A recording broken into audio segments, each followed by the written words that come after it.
Imagine waking up one morning, looking out your window, and seeing Venice, even though you live in Chicago. Welcome to Crazy Maybe, where we ask, what if, with the same level of seriousness as a cat takes gravity. Today, we're diving, literally, into a frosty hot scenario. What would happen if all the ice on Earth melted? Spoiler: wet. Very, very wet. A global shower 65 meters high.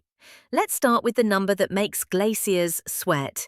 65 meters. That's how much sea levels would rise if every last bit of Earth's ice melted into the ocean. Think of the 20 million cubic kilometers of ice scattered across polar ice sheets, glaciers, and forgotten freezers. If all of that melted, Earth wouldn't just have more water, Earth would be water. A new climate. 26 degrees Celsius average, SPF 500 required. Without ice cooling things down, global temperatures would climb from an average of 14 degrees Celsius to 26 degrees Celsius. Sounds like tropical paradise? Nah, more like global oven with side of tsunamis. Imagine a world where penguins go snorkeling and polar bears become lifeguards. Oh, and say goodbye to sledding. Hello, kayaking. A world map on hard mode. Let's take a world tour of the waterlogged future. NTA, North America. Florida, gone. New York, submerged. San Francisco, now an archipelago. California's Central Valley, a brand new bay. The Gulf of California would stretch all the way north past what used to be San Diego. RIP tacos by the beach. South America, the Amazon, not the lungs of the planet anymore, more like a coral reef. Buenos Aires, Uruguay, most of Paraguay, underwater real estate. Africa loses the least land overall, but don't celebrate yet. The planet's new global heatwave turns much of Africa into an uninhabitable frying pan. Egypt's Alexandria and Cairo, now part of the Mediterranean Sea's extended family. Europe, London, a memory. Venice finally stopped floating. It sank. The Netherlands becomes the Underlands. Most of Denmark, bye. The Mediterranean, Black Sea and Caspian Sea, now in XL mode. Goodbye Mare Nostrum, hello Mare Everywhere'em. Australia, mostly desert, but now with a giant lake in the middle. But the coastlines, home to 80% of Australians, are toast. Koalas need snorkels, kangaroos switch to paddle boards. Asia, 600 million Chinese citizens, gonna need a lot of towels. Bangladesh, India's coastline and the Mekong Delta, submerged. Cambodia's Cardamom Mountains, now an island getaway. The final boss, Antarctica. Now, drumroll, Antarctica.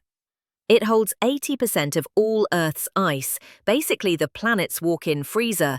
But even this ice titan is sweating. Especially West Antarctica, it's below sea level and melting from underneath, like grilled cheese in a pan. Since 1992, we've lost an average of 65 million tons of Antarctic ice per year.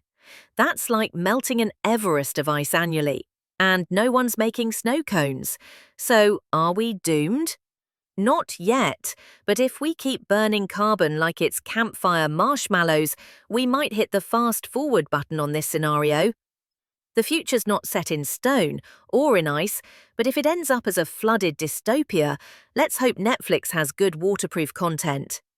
So yeah, if all the ice on Earth melted, we'd be trading our cars for canoes, and every map would come with a warning, subject to change hourly.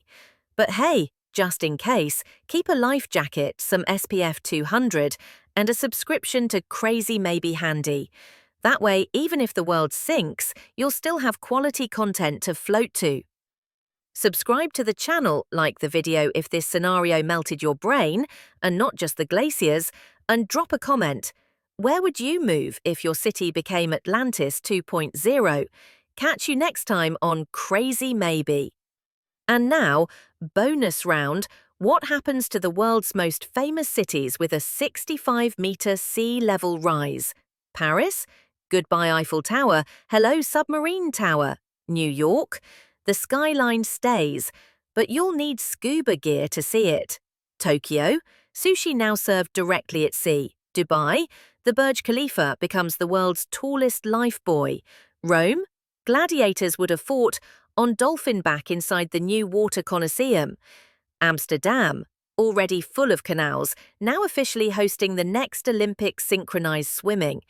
London, Big Ben still chimes, underwater, it sounds like a whale with a sore throat.